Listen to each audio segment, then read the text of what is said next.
for October Payroll, 24th, it's John. 2022. Yeah. Will the city clerk please read the roll? Let the record reflect that all members are present with Councilmember Campbell participating telephonically. Thank you. We have one item on the agenda tonight. Remind council that staff will be pausing intermediately to answer any questions. Tonight's discussion will be on the proposed changes to the Drought Preparedness Plan and City Code water use restriction updates. Go ahead and introduce yourself. Thank you, Mayor and Council. I'm Javier Cerovich, Director of Public Works, and I'm here with Ray Diaz, who's our Water Resources and Sustainability Manager. We also have Michelle Van Quanten behind me. She's our outside counsel for everything water, just in case we have any questions related to regulatory changes. Things are changing very, very quickly nowadays. So, Mayor and Council, let's go to the next slide. I thank you for your attention today. This evening, we're here in front of you to talk about the Drought Preparedness Plan, or DPP, so I'm going to refer to it throughout the presentation. We are required to update that plan by the Arizona Department of Water Resources, and also because of the changes that have been taking place over the last few years, and certainly in the environment today. It makes sense for us to adapt our reaction to water shortages, to the environment that we're living in. We also are going to be, as you said, Mayor, looking at some changes to our related ordinance that will give us some more flexibility and any changes needed to the plan over the next several years. So the topics for this evening are, I'm going to be introducing some elements of the plan and the current environment in water. First, starting with the definition of the DPP. I will leave you with that for a second and then jump into the state of water in Arizona, just a really high-level overview of the main elements. I will follow with a discussion of the status of water in Goodyear, and we're in a really good place, and you'll see that in a few minutes. We'll talk about strategies and our production capabilities. And then we will address the changes that we're proposing for both the DPP and the ordinance, and then we'll end the presentation with some next steps. There'll be some natural breaks along the presentation, but please feel free to stop us if you have any questions along the way. So as I said, the DPP is being required, we are being required to update that plan, and we have a goal of submitting that plan to a DWR by the end of the calendar year. What is the DPP? It's really is a document that allows us to have quick and fast reaction to actual water shortages. We in the city, we are a sophisticated city that has different documents that actually address how it is that we deal with our water resources that goes beyond just reacting to operational issues. We have an integrated water master plan, we have conservation strategies, and all of those things are really part of a good response to drought. This document is really an attempt by ADWR to have agencies of various sizes and levels of sophistication of having a way of responding to changes. Not every organization has taken the time to look at things at the level that we have. Really focus on some smaller companies. One thing is that the plan offers a lot of flexibility because each plan is unique to each city or organization. There are some overall expectations for ADWR that require the plan to be to set some escalation of responses, and you'll see what those are in a few minutes. And we certainly have a plan that meets those requirements. So let's go to the next. So as I said, I will leave you with that for a second and address where we are as far as water in Arizona. Colorado River, I'm sure everyone's heard that we've got some challenges ahead of us. It is not what we know that scares us, it's what we don't know that scares us at this point. Over the last few years, we, meaning Arizona, has done an excellent job, and certainly the municipalities have done an amazing job planning for what we knew was coming. The river in itself, the water in the river was over-allocated even from its initial distribution of water. So we all knew that there was a what we called a structural deficit in the river, and all the municipalities have been planning for that. In fact, there are some guidelines in place, the 27000 guidelines, as well as some work that we did not too long ago, around 2018, the Drought Contingency Plan, that addressed the realities of where we were heading with that structural deficit and the impact of the drought. As we look at the shortages ahead of us, and the response that had been developed during the 2007 guidelines and the Drought Contingency Plan, we're not really facing a significant impact in the immediate future. So this is what we know. So according to that, the shortages that were projected back in 2018, we are looking at we're in a Tier 2A of that plan. We will be heading to a Tier 3 of that plan. And potentially that means that for Goodyear, we could be losing about 5 to 10% of our Colorado River allocation. The good thing is that we only deliver 50% of our allocation to our citizens. So at this point, what that means is that the other 50% we order, and we store it in the ground or replenish the water that we pump from our wells with that. And so we will be losing essentially some of the money that we put in the bank, is what it is. So there's no direct impact on our deliveries. If we look at long-term, losing about 5 to 10% of the water could impact our long-term strategies. But still, we have a lot of time to react to that, and we'll talk about some measures. But what we don't know is that, or actually in today's environment, the drought has had a more significant impact than what we thought was going to take place in 2018.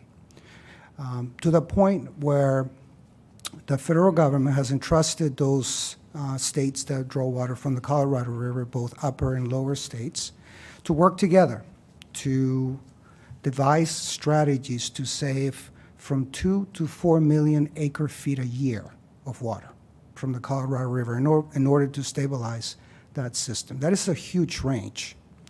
To put it in perspective, Arizona takes about 2.8 million acre feet a year of that water. So that tells you that we're not the solution. It's the idea is that all the states work together, and with all of our unique interests, is a challenging task.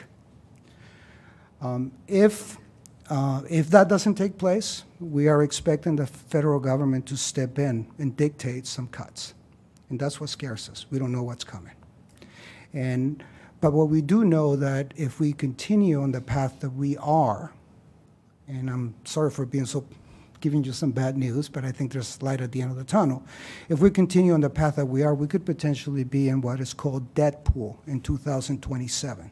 What that means is that the water in both Lake Powell and Lake Mead get low enough, there's no water that's able to come through the system. And so that would be not a good place to be. We are working on some strategies of what ifs, and we've got different responses, but certainly that would be a very significant impact on us. We don't think we're going to be there, and we're hoping that the federal government steps in and helps us through this process. Groundwater is another topic that is very challenging ahead of us. The Arizona Department of Water Resources is working on how much they've been running some models, and they haven't published them yet, but all of the cities in the valley and in the state are probably expecting that groundwater quantities are going to be impacted. And so the allocations that each city has could probably be reduced, and we don't know about how much or when. We are heading towards a process of redesignation of our assurance of water supply, our certificate for the city, and that will take place in 2025. So between now and then, we'll get a better sense of where the regulatory environment is heading. And that's, as I have outlined in that slide, it's another element of these discussions. But there are some solutions. If you look at the bottom of the slide, there are water augmentation projects. And we have discussed with Mayor and Council, I believe back in October of 2021, some of these particular, potential options.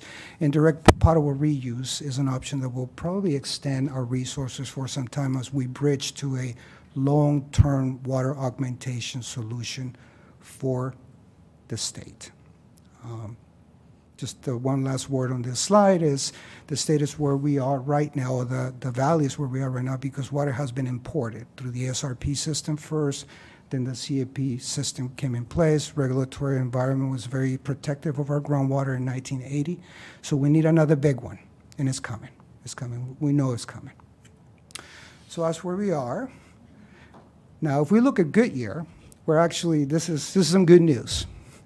If you look at our ability of producing water, look at that top blue line on the slide. That is how much water we can make every day. Close to 25+ million gallons a day we can produce. With a new surface water treatment facility and all of our wells, we're in a great place. If you look at the line below, the gray line, that line is actually based on some peak uses, not our average use. Our average use, for example, for last week was only 10.5 million gallons a day. And with us being able to produce over 25 million gallons a day, we've got a lot of redundancy in our system. And so we're in a really good place to, in a very safe place to provide water to our citizens. So, yes, sir. Go ahead. Go ahead.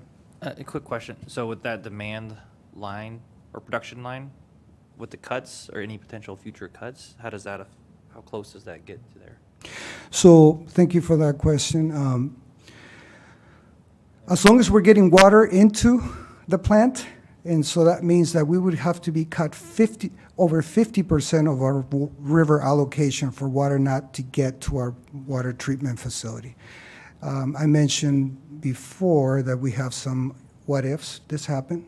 We have already been working with SRP and our strategies for recharging water, where we store groundwater, have shifted to try to get as much water as possible in the SRP service area. What that means is that if we had some shortages, even if we've got enough of our reserve, we could start pumping wells. We have an agreement with SRP to pump their wells, put it in the canal, and that water will still get to us. So we can keep that plan in place. So there's a lot of what ifs in place.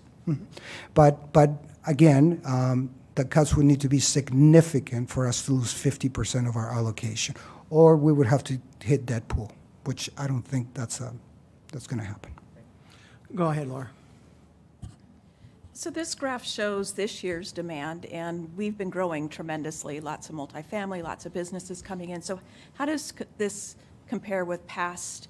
How are we trending? What's the trending? And then how are you able to project future demand? So that's a great question. The last couple of years or few years have been sort of askew in our projections with COVID and everybody staying home, and then with certainly the high level of growth that we've seen. We need to be a bit cautious at thinking that that's going to continue. Overall, we've seen about a 4% increase in demand of our water, even though population has grown faster than that. And we're still using those numbers to project what our demands will be over time. So our demands are not directly related to the growth of people in the city. But if we have a 7% growth in population, we're not going to have a 7% growth in demand. I'd like to remind Mayor and Council that our overall water use is essentially the lowest of all the AMWA cities. We only use about 85 gallons per capita per day compared to other cities in the valley that use over 200. So we're in a really good place. But great observation that the space between those two lines is going to start getting smaller and smaller and smaller over time. Our projection is that we would need phase 2 of the plan about 2030, 2031. But it will be challenging. Will the water be there for phase 2 or not? So DPR would probably be our next option in order to be able to increase our water resources. But again, we are in a good place with an average use of 10 to 12 million gallons a day and a production capacity of 26. We've got some time, as long as water is coming down the canal. Go ahead. I have a question because we've talked about water reuse or the reuse of the water, that's currently not in our system, or is it in those numbers? When I talk about direct potable reuse, DPR? Yes. No, we're not, we use our effluent, which is the discharge from our water reclamation facilities, and we store that in the ground, and we get credits. So that's not in the production numbers? Okay, so that's something, that's an area we could increase to help, as the lines you say get closer, that would help us kind of keep that blue line higher. Correct. If you looked at these two lines, and let's assume that we took all the flows out of the water reclamation, the Goodyear water reclamation facility, and turned them into DPR, we could see another 6 million gallons a day. Oh, thank you. All right, thank you. So with that, I will pass it on to Ray, and he will get into the specifics of the DPP and the ordinance. Thank you. Good evening, Mayor and Council. My name is Ray Diaz. I'm the Water Resources and Sustainability Manager for the city. I'm just going to go over a little bit about the drought preparedness plan and also some of the changes to it and the proposed changes to the ordinance as well. But first, I wanted to talk a little bit about some of the tools and strategies that we have in place that assist us in drought preparation and discuss how the drought preparedness plan will be used as a tool here in Goodyear.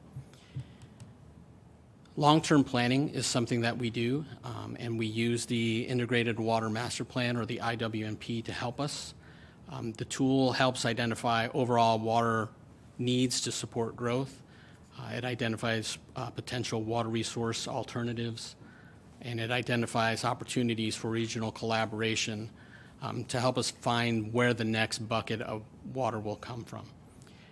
We've also done some improvements to our infrastructure as well. Our efforts to improve infrastructure have contributed to improve our water resilience. Our newly built surface water treatment facility has given us the opportunity to bring RCAP allocation to the city, giving us a big source of wet water. We have also done improvements to wells and our distribution system, along with operational strategies. That's helped us with redundancy and overall efficiencies on how water is delivered and managed throughout our service area. We have also been working very hard at water management, water demand management. This refers to efforts in increasing water efficiencies by the end user. Through our ongoing conservation programs, we have worked with residents, businesses, HOAs, to provide them necessary resources to improve greater water use efficiencies. As Javier mentioned, our residents do a great job with their per capita. It's at 85 compared to some of the other cities within the AMWA, which may have up to 200 as far as their GPCD. So our residents are doing a really good job. As we look ahead, we plan on creating new programs that extend to schools, commercial properties, and local industries, which is a growing category within the city. We've also improved our water accounting. One area to better account for water is comparing how much water we produce versus how much is delivered. This is important because the state mandates all water providers to be less than 10% lost and unaccounted for water. Last year in 2021, we had a lost and unaccounted for water of 5.8%. Projects that have helped us stay below that 10%, we've implemented a system-wide meter replacement program. We've done a system-wide leak detection program, and we've also done an internal water loss audit, which is based on a national American Water Works Association methodology. Additionally,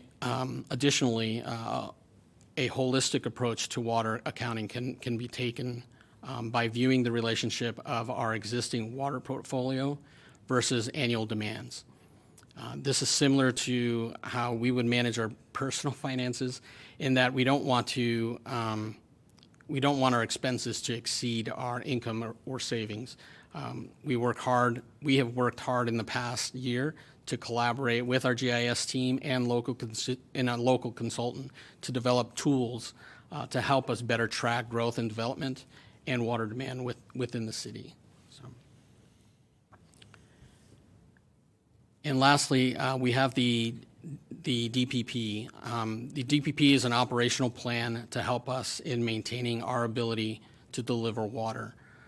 It is an important tool in helping us manage our resources as it addresses changes that are acute in nature and help us navigate through anticipated or realized water supply challenges we may encounter.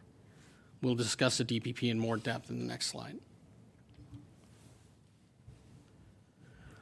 Our current plan is not called the Drought Preparedness Plan, but rather the Conservation and Curtailment Plan, and it was last updated in 2012. It consists of 4 stages and specific triggers for each stage. The triggers within the current plan are based on the city's ability to meet water demand based on available water production capacity. The update to our existing plan is being done because it is a requirement by the state. However, it is timely because the city's water resources are certainly much different now than they were in 2012 when the plan was currently developed. The scenarios identified as triggers to declare any stage within the plan in 2012 are not the same as they are now. These existing triggers and responses need to be redefined to be more to accurately reflect our current water situation. And the same argument can be made about the update to the water ordinance. This is our opportunity to make the necessary changes to ensure we have more accurate and effective responses to any given water situation.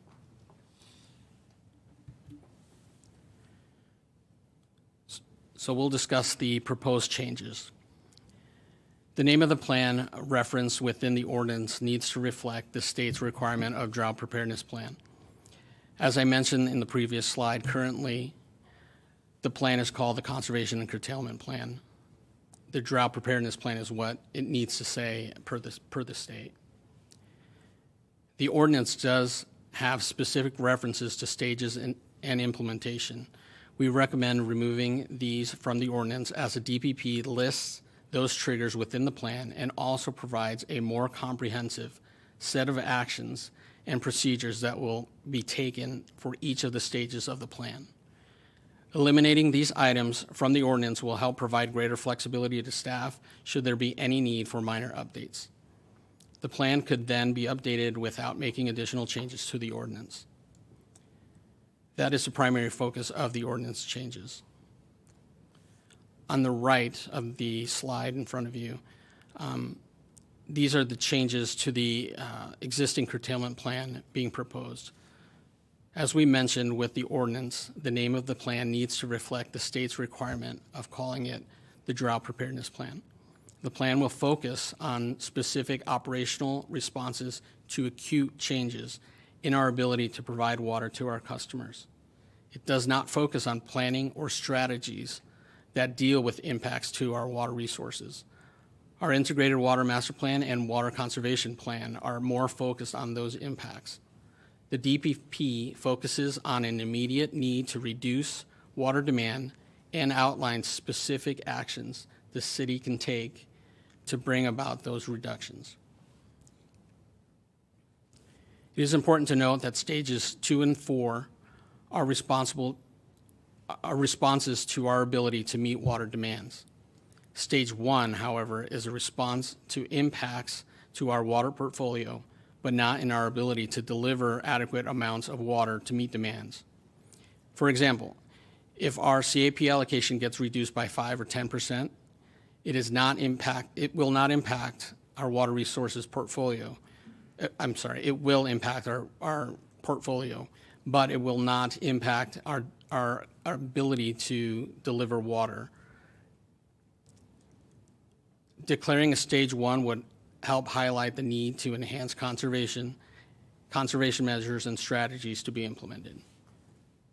Again, to use our analogy from earlier on personal finances, in this case, in this example, if our income is reduced, then our ability to put money into savings would be impacted. We have enough to pay our bills, but less available for savings.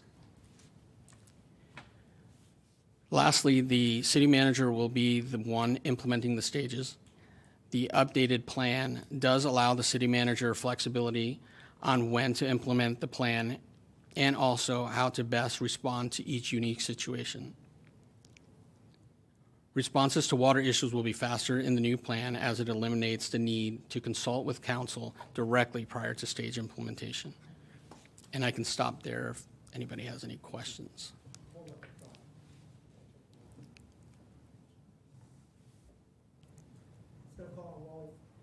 First, if that's possible, it could be a delay. That's what I'm checking on right now.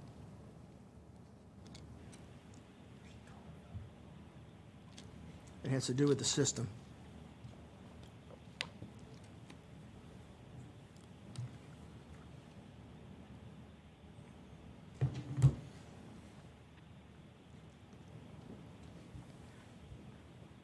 Mayor, Yes. You got a question? I have no questions, Mayor. Thank you. Oh, I appreciate that. Thank you. Anybody else? Go ahead.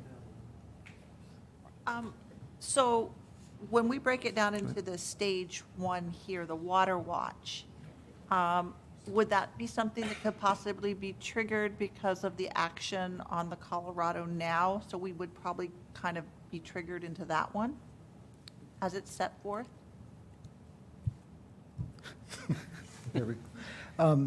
So let me make sure I understand your question. Is your question in reference to us looking beyond? So I'll start like this. We wanted to make sure that we had a quantifiable reason for declaring a stage one. Other cities have taken a different approach, and they have declared their own stages based on just the need to create awareness, promote conservation, and so on. But these are things that obviously by our GPCD we already do.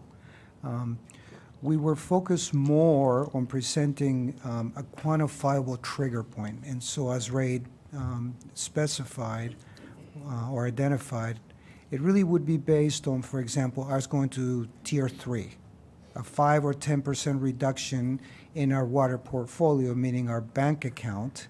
It's an actual point of reference for us to say, hey, public, we are being impacted. Help us get to a much better place than where we are. Okay, that's what I wanted to make sure. So we aren't automatically, just because of the last cuts on the river, because they don't affect us, we can still, so everyone hears this, we can still deliver our water. We aren't going to be necessarily in stage one, but a lot of the items in stage one are just conservation issues, and we could, again, help the public see those as conservation issues and help educate, I guess, continue to educate the public on some of those issues that are listed here, although it's not necessarily stage one. Does that make sense? Yeah, I think so, yes. Yes. Yeah, I'm saying we can educate without necessarily saying we're at stage one until declaring, until we get to DCP tier 3. Correct. Okay. Yeah, and that was the intention, not to declare it now, but wait for that trigger point that is actually quantifiable. And again, that's not impacting our ability of delivering water, it's just impacting our ability of putting more money into the bank. And so people hearing that, that's the DCP, which is the state one agreement they came up with years ago. Correct, Okay. correct. If regional impacts are much bigger than that, if the federal government steps in, we would need to react to that, yeah. Essentially under the same stage. I understood it.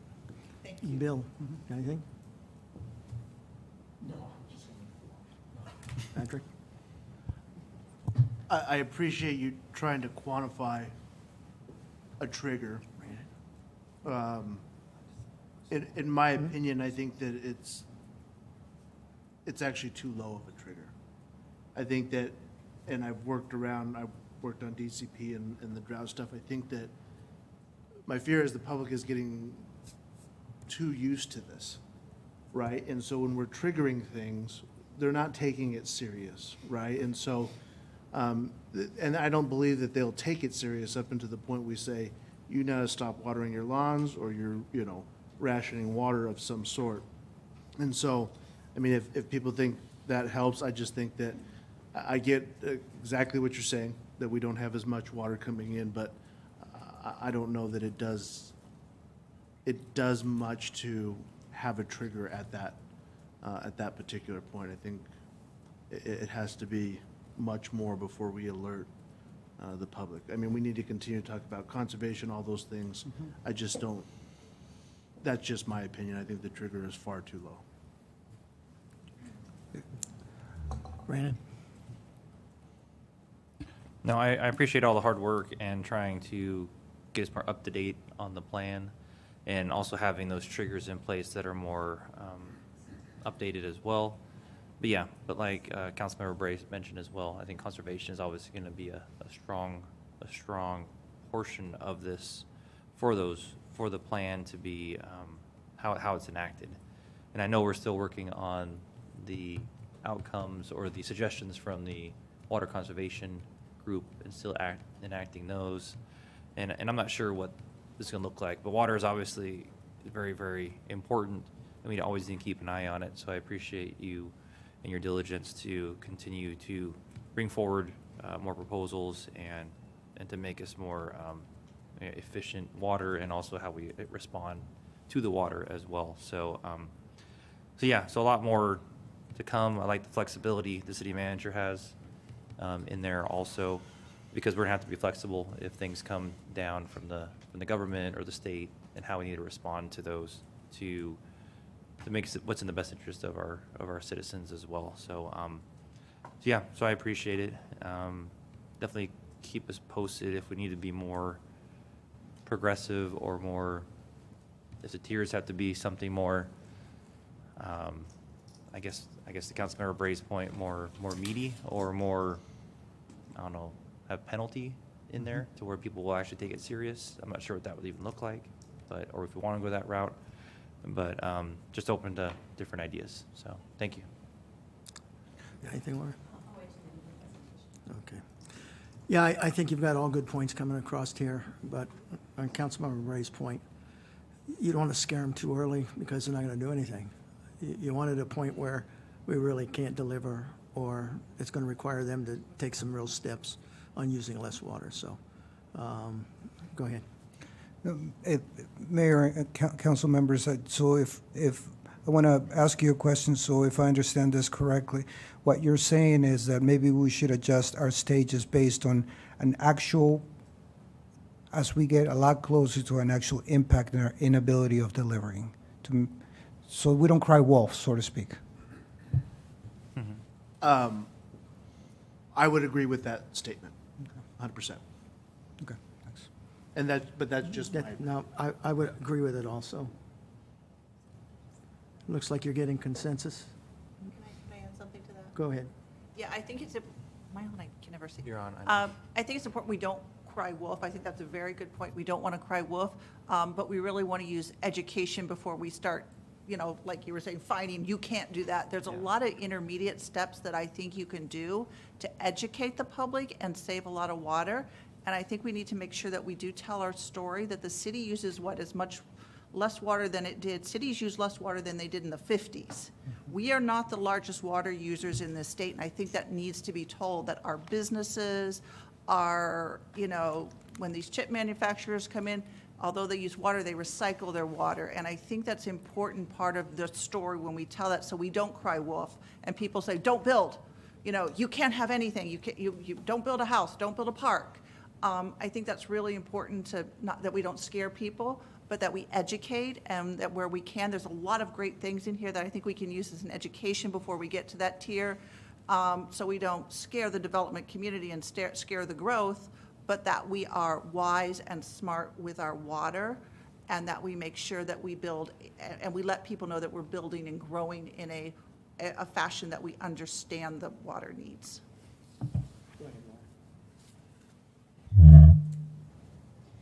Well, it's interesting. We're a desert city in the midst of many other desert cities, and I'm sure they're all tackling this same kind of thing. I guess part of it is also, how do we envision ourselves? do we foresee a future where we're going to be strict like Tucson, or are we going to be really agrarian green like Gilbert? I mean, really, what are we looking at as far as our identity in water? And I think that's sort of a guideline too. We've got a lot of construction, apartments coming in. There's a lot of decorative turf coming. You know, it's nice, but it's not necessarily functional. You know, I know that the design guidelines are underway. However, what will those impacts be from the design guidelines? Will that lead to water conservation? And again, is that shaping our identity of what we're going to look at through those design guidelines? So I'm curious, what is our philosophy on water? So that's a great question. Thank you. So, you know, our approach at this point, and I think there's an opportunity ahead of us to bring up those questions and have that dialogue, and that is that the general plan is just ahead of us, and I think that would be a great place for discussing what the future of the city is, balancing what we think our resources are and could be with the picture of what the city will look like, you know, in the future. Our perspective, or our approach in us that deal with water is supporting that general plan as it exists now. And so we will follow the guidance so that we would certainly need to be an element of those discussions, but at this point, we're really focusing our support on what that general plan is telling us. And so one of the challenges over the years has been the timing of both the general plan and the integrated water master plan. We have timed our next large look at the integrated water master plan to follow or to be just behind the general plan, so we support it rather than those two documents not being in line with each other. So we're not driving the future of the city, we're supporting it through those of us that go out there and look for the water resources. I don't know if that answered your question. Not really. I want to jump in on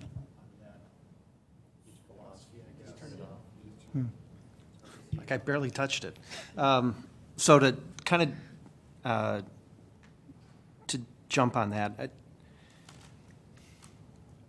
I think waiting for the general plan is way too late. There are things that we can do and we should be doing right now that it appears as though we're not, and we're kind of all waiting for this. What's the plan for the implementation of the Conservation Committee projects, et cetera? The general plan just lays out land use. Mm-hmm. It doesn't address whether we should have artificial turf in places where we're currently putting in, I think you used the term decorative turf.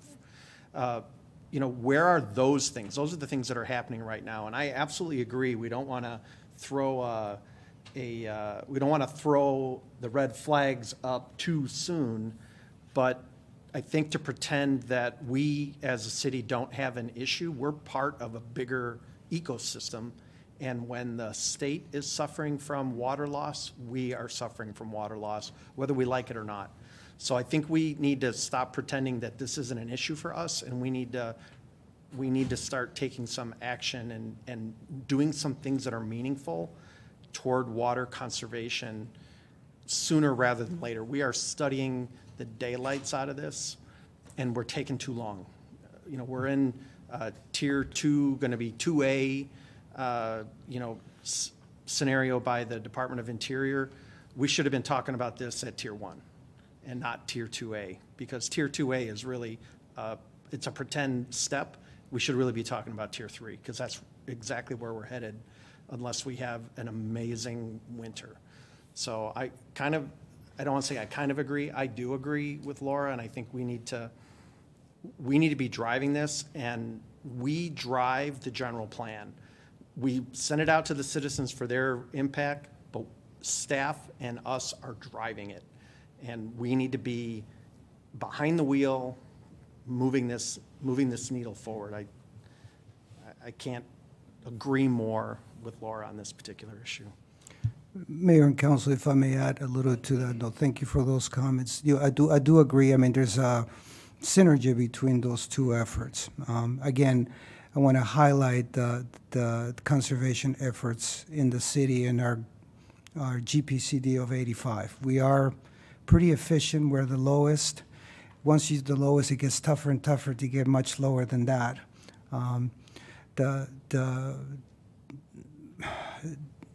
The value or the future is in us really looking at smart growth and how it is that we manage that and the demands of that growth on our water resources. And to look at augmentation projects, to look at efficiency. When we talk about our conservation efforts and the recommendations of the committee, and you'll see in the next slide, there's some next steps related to that as well. Those are ongoing. They're never going to get done. And then, they're always going to be part of who we are. And so we have many successes in those efforts, and we will continue to integrate everything that we do with a conservation element to it. It's just balancing the realities between what we envision the city would look like and the resources that are available, we think will be available during the time. We're working, and I apologize if maybe I didn't come, it doesn't mean that we're going to stay behind and wait for the general plan to see what we do. We need to be really closely in line with that.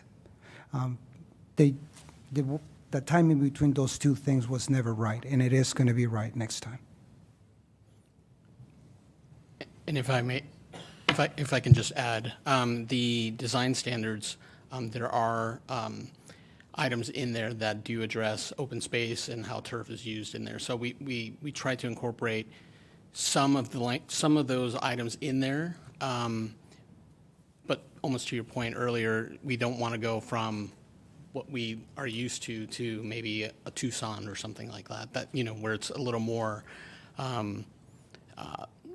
arid looking, and so we wanted to put some things in there that do provide some water savings, and then revisit again the design standards to see if we can adjust those or add more to the design guidelines later.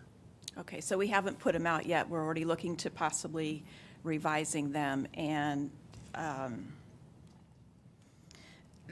is there an impact, or do you foresee those guidelines or those new standards supporting this plan? I mean, supporting water conservation? I haven't heard anything in terms of quantifying. I mean, obviously, when you passed them on to the developers and the business community, you have some expectation of savings. So, can you talk a little bit about that? Sure, that's part of what we've been working with our consultant and also our GAS group, is to have tools that help us to quantify the actual water savings that we would see.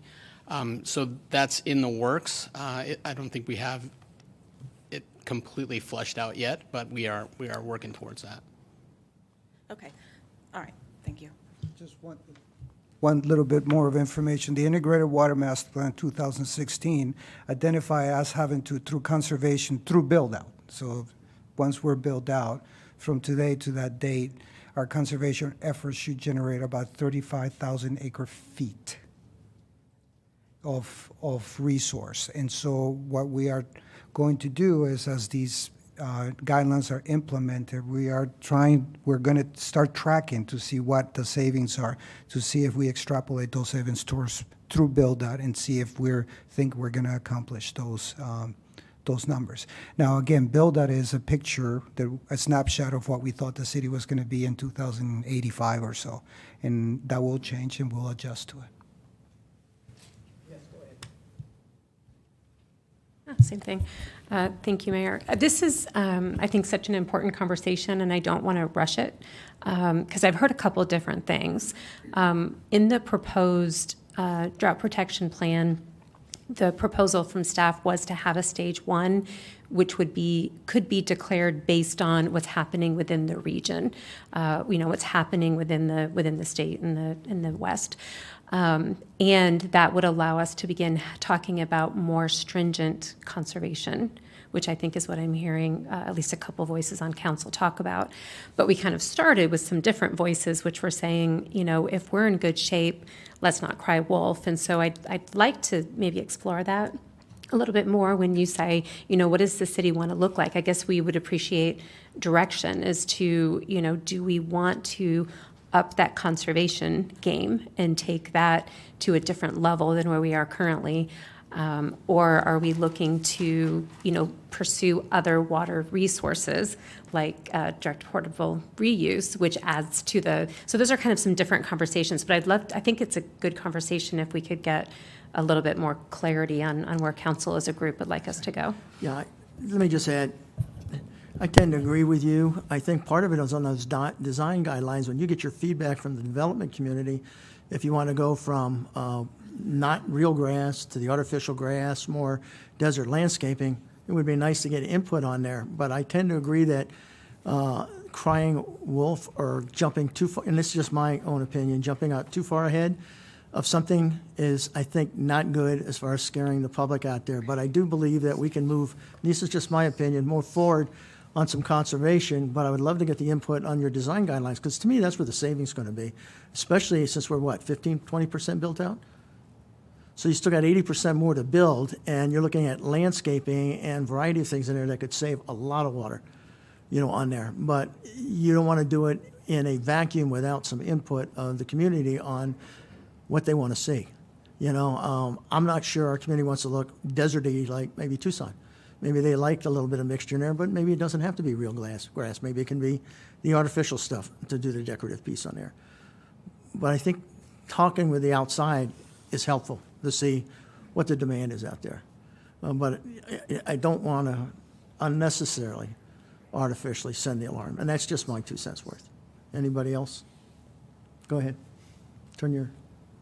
Yeah, I think it needs to be a mixture. I mean, to your point, there's probably not a clear answer. You probably need to get part of the plan together. I think this would be a mixture of both conservation, which I'm not sure why we haven't. I'm not sure the timeline is and why we haven't implemented all the things from the conservation team and group. I think there's a lot of good savings from there. But also, we also need to increase our amount. And that could be direct potable. It sounds like that's probably going to be the biggest bang for our buck, and we can control our own destiny with that water that we have here ourselves. So I'm not sure. I agree that we need to think more like one of the fastest growing cities in the country, and especially when it comes to water. So I think I brought it up during one of our, our retreat, that we need to be more, I feel like some of them are behind. They're not all lined up. And to your point, this isn't lined up with our general plan, and we need to be more, I think more proactive with it as well. So I'm not sure what that looks like or how aggressive we need to be. I think maybe we need a visioning retreat where we talk about what we want the city to look like, because I don't know if I can get down to the nuts and bolts of I want this corner to be green and this corner to be brown and what that looks like, or if we need to have some broad sweeping things where all new houses don't have yards, they'll have dirt or gravel or things like that. I'm not sure what those details would look like, and that's probably a bigger topic for another day. But I do think it has to be a mixture of both, and I do think we need to move quicker on how we're either conservation and also generating new resources, if that's DPR as well, which it sounds like it is. So I think if I could interject, it might be helpful if you gave an update on the Water Conservation Committee, because I believe that we just have one item outstanding, and that will be done by the end of the year. Correct. Most of the conservation measures have already been implemented in some way, shape, or fashion, and so we continue to either move them along or increase them. Customer service types of services, those we keep adding to those. The AMI implementation that will be happening very soon. They have ordered the infrastructure that's needed to be put out there, and so that should be happening sometime mid 2023, and so a lot of those measures are moving forward, except for the I believe it was the pool committee. That was the only one that has not been looked at or really addressed at any point, but all the other ones have. Yeah, again, the plan is not it doesn't have a list of finite things that get implemented and that's the end of them. The idea is to incorporate to make them part of our culture, so to speak. And as Ray mentioned, really all of them are in motion and/or fully implemented. The only challenging one was there was a recommendation about putting covers over pools. And since it's not very enforceable, we haven't really focused on that at this point. But everything else is really, and we're, with an 85 GPCD, there's some results out there.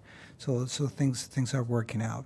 When we get to the next slide, you'll see some next steps, and I think you'll welcome some of the things that we have in mind. Okay, this may be your next steps. I don't want to steal your thunder here. But I agree about we don't want to cry wolf, but especially if we've already done the, most of the stuff of the last committee. Councilmember Kano brought up a great point when we were talking about water, about bringing back the committee, and you suggested maybe making it more of a standing committee. And I think that might be a way to go, because I think conservation, voluntary conservation, is the way to get the message across and get that savings without crying wolf and without people thinking we don't care or we're oblivious to it, but that we do care. Like you look at what Cooks Indoors did with the cisterns, they collect the water for their outdoors. I think education and conservation, and maybe going back to having another committee helping us get that word out might be helpful. Thank you. Let's go to the next slide. Then maybe we move on, but, No, I think we are celebrating our daily use rate at 85 or 86, which we should be. I mean, that's a huge milestone, but I think we have to remember, why are we there? And we're in that condition because we started conservation practices and principles way back in the early 2000s, when the city was 30,000 people or 25,000 people. And here we are at plus 100,000, and we've had those things in place for a number of years. So when you have those conversations about, well, geez, why is Goodyear only at 85 and, Phoenix is at 175? Well, Phoenix had a lot of building well under its belt. So it's one of those moments where it feels like we want to celebrate, we want to take the moment and celebrate it, but I think there's at least on my behalf and perhaps others, that we don't want to rest on those laurels either. And let's keep this in front of us, and let's keep it as an active conversation regularly. That, you mentioned keep getting it in the DNA. Well, the only way to get it in the DNA is if this is a regular conversation, and it's in our design guidelines, it's in everything that we do, so that we aren't having to react to it, that we're already kind of moving forward. And yeah, we may never get it below 84. I mean, that may be our basement. But the education of the public, I think, is going to be really key to this. And quite honestly, we're losing the PR battle on the discussion about water in Arizona. I think everybody else in the country is going to start avoiding us like the plague, because we don't have, quote unquote, there is no water left. But I'm supportive of changing. Let me just go back to what you want to do. I'm supportive of changing the ordinance the way that you've proposed it. I think that's a good step. I like the idea of a kind of a standing water advisory committee, moving that forward. I just don't want us to be so focused on the celebration that we're missing the target. While that's a really good thing we've got in our DNA, that is also, I said this last week, we're celebrating at the 5-yard line with the ball up in the air and someone's right on our tail. So, thanks. No, thank you for that comment. We have a culture of continuous improvement, and that's certainly part of what we do here, so. But I would just add, I don't want us to pass on the celebration. We're far below anybody else, and I realize you don't want to stop at that, but that's good news, and I think that's got to get out there. I just want to say also, you've hired some really good people. You've got a great water conservation team. They're very out there getting the message out. They're very creative, innovative, and I think that is a very, very important tool.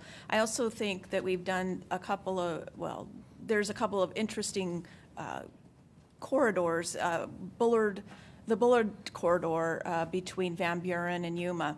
that is very well done, very attractive, very much water savings. And then when you drive up to Estrella, that natural landscape is beautiful. So I think there's a lot that can be done to keep us attractive.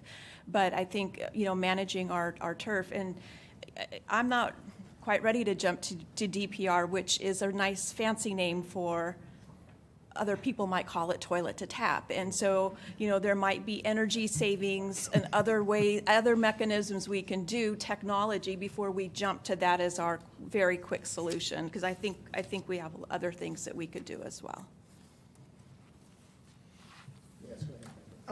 Just to kind of follow up from Councilmember Stipp's comments, the whole trigger thing, that's under the drought preparedness plan, right? And the drought preparedness plan is a temporary plan in time. It's not an ongoing thing, right? I mean, cross our fingers and it happens and we just got to figure out what the weather patterns are now. But, I mean, we'll get the snow, we'll get a river back to some level. I know there's a discussion about how much or whatever.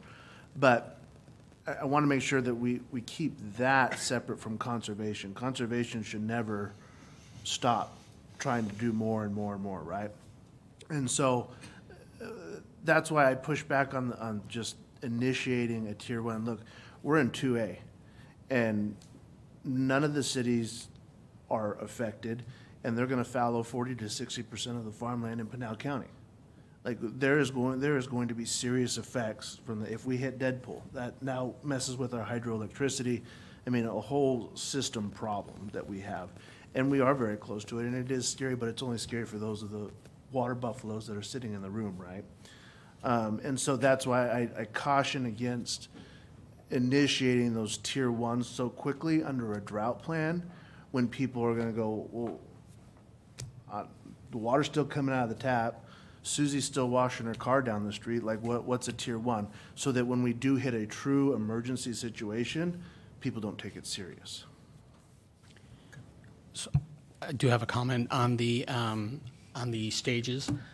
A stage 1 is pretty much directed by the state as to how they want a stage 1 to look like. So they do want more awareness to be out there when there's, potential impacts to water resources.